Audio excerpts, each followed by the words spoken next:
Hello amazing leaders, and welcome to day 41 of the amazing 90-day challenge. We're nearly halfway, can you believe it? So today's title is Lessons from Tim Peake. Now sadly I haven't got Tim Peake with me today, however we can still learn from him even though he's not here by taking on board some of the amazing lessons he's learned in his lifetime about being an astronaut in space and all the other things that he's done as well. So today I want to take one element that I've heard from him, learned from him recently, and it's about us having problems and what solutions and how many solutions that we need to come up with for each problem that we have. So the reality is that we all have problems, but it's how we tackle them that sets us apart as amazing leaders.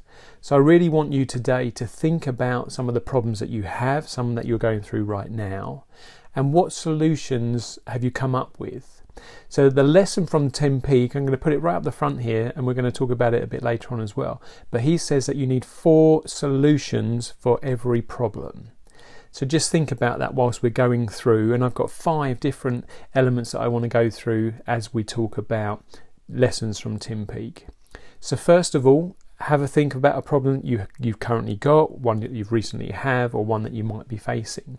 Now, I say one that you might be facing because that's something that we should be doing as amazing leaders. So the first point I want to talk about with problems is to tackle them when they are small or even before they become a problem.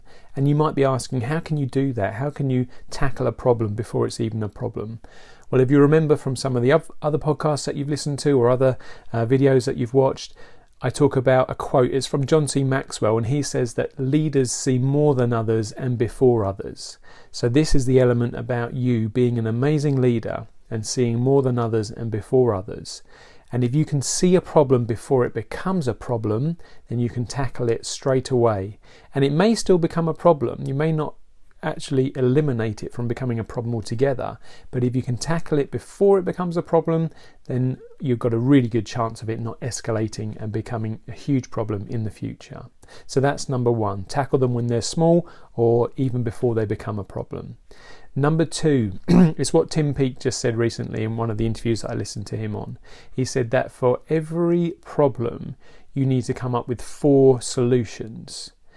Now, how many solutions typically do you come up with when you have a problem? And again, I guess it depends on the size of the problem and how many people are involved and all those types of things as well. But for every problem, if you come up with 4 solutions, I would say you're going to have a better opportunity of not only tackling that problem, but also maybe eliminating it in the future as well. Often, our first solution isn't always the best. It's just the first. We need to change our thinking and expand our thinking, because sometimes we're just going on past experiences. Now that can count for a good thing and it can count for a lot, but if we don't explore other options, and I think 4 is a good number, I don't know why it's not 2 or why it's not 10, but 4 is a good number because I think you can often come up with 1 or 2 quite quickly, 1 or 2 solutions for every problem. To get to a third, maybe a bit more challenging. To get to a fourth, you're starting to think outside the box a bit. So think of a problem that you've got, what are the solutions you've currently got, and can you come up with more to include 4 solutions, and then just to evaluate it so that you can think, okay, I'm going to go with solution number 1, 2, 3 or 4. Maybe there's a combination of them. Maybe by thinking through more than 1 or 2, you can actually form a hybrid of the solutions for them. And you can come up with something that's just pushing you to think different and think bigger and better, which is what we should be doing as amazing leaders. So number 2 is to have 4 solutions for every problem that you've got. Number 3 is to share your problems with someone who can help, not just share them on Facebook or share them willy-nilly with anybody, but share the problems with someone that can help. Maybe this is a mentor or a coach that you've got. Maybe it's a partner, whether that's a business partner or a life partner, as long again as they can help. Now, help is again a big word, but it doesn't necessarily mean they come up with a solution for you, although they may do. They may just help share in the pain of the problem that you're going through. And if you're blessed enough to have a life partner that can do that with you, then you are in a very good spot, and make sure you're there for them when they're going through problems as well. But I'd really encourage you, get a mentor, get somebody around you who either has walked the walk before you, maybe in a different industry or a different line that you're in, but they're a bit older, a bit wiser, and they can help you because they've been through some of these problems as well. It's funny, isn't it, that when we look back on our own problems from, say, 5 years ago, how maybe insignificant they feel now because of how much we've learned from them. And that leads us nicely onto point number 4. We must learn from the problems that we've had, or that we have, or that we're going through or going to go through. If we don't, there's such a waste. There's so much learning opportunity there. If you can smile, if you can catch yourself in the middle of a problem and smile, because you know that you're there learning a lesson. You may not know what the lesson is yet, you may not know what the outcome's going to be, but if you know that either way, it doesn't matter, I can't lose out of this because I'm going to learn something. And if you can smile whilst you're going through a problem, then you're on your path to becoming an amazing leader and being able to tackle problems knowing that you're going to learn from each one and get better and better. So think back maybe what some of the problems that you've had in the past. Are they still a problem now? Have you learnt from them? Have they become insignificant as problems if they happened again? Or are they still around and you haven't quite tackled them yet?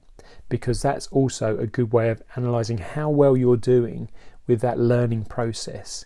If you keep coming up against the same problem, I would maybe say that there's some mistakes going on there. I think it's okay to fail. I love failure. I think it's great to do that. But if you keep making the same failures in the same areas, then you're making a mistake because you haven't used the lessons that you can learn from those mistakes and failures, and you're not putting things into practice.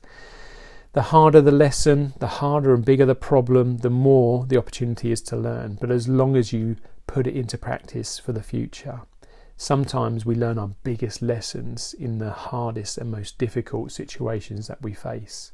So not that I wish that upon you in one respect, but in another I do, because you're going to learn more and you're going to grow more if you use those opportunities to learn from them. And number 5 is, as we grow and as we become more amazing leaders, expect bigger problems in the future.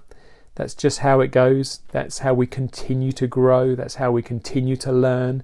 So if you're expecting them, don't ever think you're never going to have any problems. The millionaires, multimillionaires, 100 millionaires, billionaires, they have problems. They'll have problems bigger than you or I will have, but they still have problems. So if you want to get to that stage of whether it's financial or whether it's influencing others, whatever it might be, expect bigger problems to come. Problems don't get easier the more you put yourself out there, or the more finances that you have, or the more properties you have, or the more people that you have around you in your team, whatever it is, expect bigger problems in the future. If you're expecting something to happen, you've at least got one step ahead of most people who are surprised when a problem comes up. Don't ever be surprised, don't be caught out, be expecting it. There's a good rule of thumb in leadership, is that you don't get 2 days in a row where they're good days. If you get a good day, enjoy it, because the next day often something's going to come along that you're going to not be expecting to happen. But again, expect bigger problems in the future so that you can continue to grow, and then use the other elements, come up with 4 solutions for those bigger problems in the future, learn from those problems in the future, share those.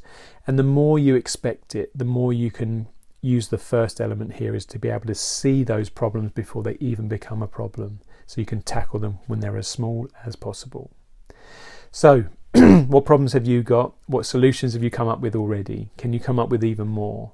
If you ever need my help, please reach out to me. I'd love to help you in any way that I can. So you can contact me through social media, through the Amazing Leaders platforms on Facebook, Instagram, YouTube, and on the Amazing Leaders podcast as well. I'm here to help you in any way that I can, so please do that. I hope you'll have an amazing day, and remember, why be average when you can be amazing?